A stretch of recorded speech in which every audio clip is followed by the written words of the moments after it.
ವಿನಾಯಕ ಚತುರ್ಥಿ ದಿನ ಗಣೇಶ ಅವರು ಭಕ್ತರು ಕೊಟ್ಟಿರುವಂತ ಪ್ರಸಾದ ತಿಂದು ಪಾರ್ವತಿ ಪರಶಿವನ ಬಳಿ ಸಾಷ್ಟಾಂಗ ನಮಸ್ಕಾರ ಪಡೆಯಲು ಹೋಗ್ತಿರ್ತಾರೆ. ಹೋಗುವಂತ ದಾರಿಲಿ ಅವ್ರ ಹೊಟ್ಟೆ ಎಲ್ಲ ತುಂಬಾ ಪ್ರಸಾದ ತುಂಬಿರುತ್ತೆ.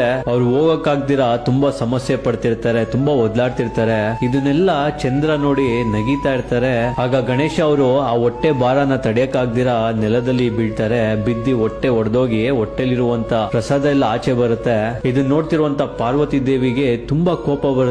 ನನ್ನ ಮಗ ನನ್ನ ಕಣ್ಮುಂದೆ ಸತ್ನಲ್ಲ ಅನ್ನೋ ಕೋಪಕ್ಕೆ ಚಂದ್ರನ್ಗೆ ಶಾಪ ಕೊಡ್ತಾರೆ. ನಿನ್ನನ್ನು ಯಾರ್ಯಾರು ನೋಡ್ತಾರೋ ಅವರೆಲ್ಲ ತೊಂದರೆ ಅನುಭವಿಸ್ತಾರೆ ಅಂತ ಶಾಪ ಕೊಡ್ತಾರೆ. ಭೂಲೋಕದಲ್ಲಿ ಚಂದ್ರನೆಲ್ಲ ನೋಡಿ ಅಲ್ಲಿರುವಂತ ಜನಗಳು ತುಂಬಾ ತೊಂದರೆ ಪಡ್ತಿರ್ತಾರೆ. ಈ ಎಲ್ಲ ಸಮಸ್ಯೆ ನೋಡಿ ಸಪ್ತ ಋಷಿಗಳು ವಿಷ್ಣು ಹತ್ರ ಹೋಗ್ತಾರೆ. ಹೋಗಿ ಸಮಸ್ಯೆ ಎಲ್ಲ ಹೇಳ್ಕೊಂತಾರೆ. ಆಗ ವಿಷ್ಣು ಪರಮಾತ್ಮ ಗಣೇಶ ಅವ್ರನ್ನ ತಿರ್ಗಾ ಜೀವಂತವಾಗಿ ಬರೋ ರೀತಿ ಮಾಡ್ತಾರೆ.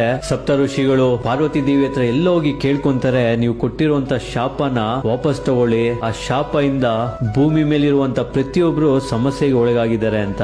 ಆಗ ಪಾರ್ವತಿ ದೇವಿಗೆ ಮಗ ವಾಪಸ್ ಬಂದಿರುವಂತ ಕಾರಣದಿಂದ ಸ್ವಲ್ಪ ಕೋಪ ಕಮ್ಮಿ ಆಗಿರುತ್ತೆ.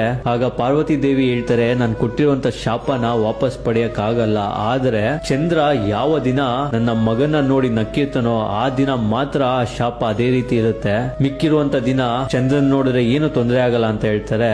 ಸೊ ಇದೇ ಪಾರ್ವತಿ ದೇವಿ ಚಂದ್ರನಿಗೆ ಕೊಟ್ಟಿರುವಂತ ಶಾಪದ ಕತೆ. ಸೊ ಇದಕ್ಕೆ ಗಣೇಶ ಚತುರ್ಥಿ ದಿನ ನಾವು ಚಂದ್ರನ ನೋಡಬಾರ್ದು ಅಂತ ನಮ್ಮ ಪೂರ್ವಜರು, ನಮ್ಮ ಹಿರಿಯರು ಹೇಳಿರಂತದ್ದು. ಸೊ ಹಾಗಾಗಿ ನೀವು ಕೂಡ ಗಣೇಶ ಚತುರ್ಥಿಯ ದಿನ ಅಪ್ಪಿತಪ್ಪಿ ಕೂಡ ಚಂದ್ರನ ನೋಡಕ್ ಹೋಗ್ಬೇಡಿ. ಇಲ್ಲ ಅಂತಂದ್ರೆ ನೀವು ಕೂಡ ಸಮಸ್ಯೆಗೆ ಒಳಗಾಗ್ತೀರಾ. ಈ ವಿಡಿಯೋನ ನೀವು ಪ್ರತಿಯೊಬ್ಬರಿಗೂ ಶೇರ್ ಮಾಡಿ. Thank you.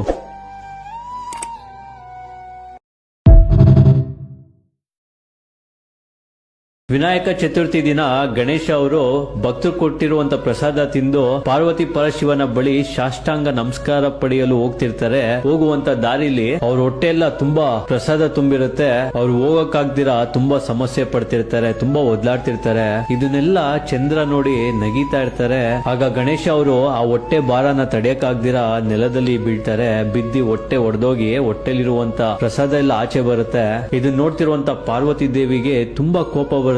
ನನ್ನ ಮಗ ನನ್ನ ಕಣ್ಮುಂದೆ ಸತ್ನಲ್ಲ ಅನ್ನೋ ಕೋಪಕ್ಕೆ ಚಂದ್ರನ್ಗೆ ಶಾಪ ಕೊಡ್ತಾರೆ. ನಿನ್ನನ್ನು ಯಾರ್ಯಾರು ನೋಡ್ತಾರೋ ಅವರೆಲ್ಲ ತೊಂದರೆ ಅನುಭವಿಸ್ತಾರೆ ಅಂತ ಶಾಪ ಕೊಡ್ತಾರೆ. ಭೂಲೋಕದಲ್ಲಿ ಚಂದ್ರನೆಲ್ಲ ನೋಡಿ ಅಲ್ಲಿರುವಂತ ಜನಗಳು ತುಂಬಾ ತೊಂದರೆ ಪಡ್ತಿರ್ತಾರೆ. ಈ ಎಲ್ಲ ಸಮಸ್ಯೆ ನೋಡಿ ಸಪ್ತ ಋಷಿಗಳು ವಿಷ್ಣು ಹತ್ರ ಹೋಗ್ತಾರೆ. ಹೋಗಿ ಸಮಸ್ಯೆ ಎಲ್ಲ ಹೇಳ್ಕೊಂತಾರೆ. ಆಗ ವಿಷ್ಣು ಪರಮಾತ್ಮ ಗಣೇಶ ಅವ್ರನ್ನ ತಿರ್ಗಾ ಜೀವಂತವಾಗಿ ಬರೋ ರೀತಿ ಮಾಡ್ತಾರೆ. ಸಪ್ತ ಋಷಿಗಳು ಪಾರ್ವತಿ ದೇವಿ ಹತ್ರ ಎಲ್ಲ ಹೋಗಿ ಕೇಳ್ಕೊಂತಾರೆ, ನೀವು ಕೊಟ್ಟಿರುವಂತ ಶಾಪನ ವಾಪಸ್ ತಗೊಳ್ಳಿ. ಆ ಶಾಪ ಇಂದ ಭೂಮಿ ಮೇಲಿರುವಂತ ಪ್ರತಿಯೊಬ್ರು ಸಮಸ್ಯೆಗೆ ಒಳಗಾಗಿದ್ದಾರೆ ಅಂತ. ಆಗ ಪಾರ್ವತಿ ದೇವಿಗೆ ಮಗ ವಾಪಸ್ ಬಂದಿರೋ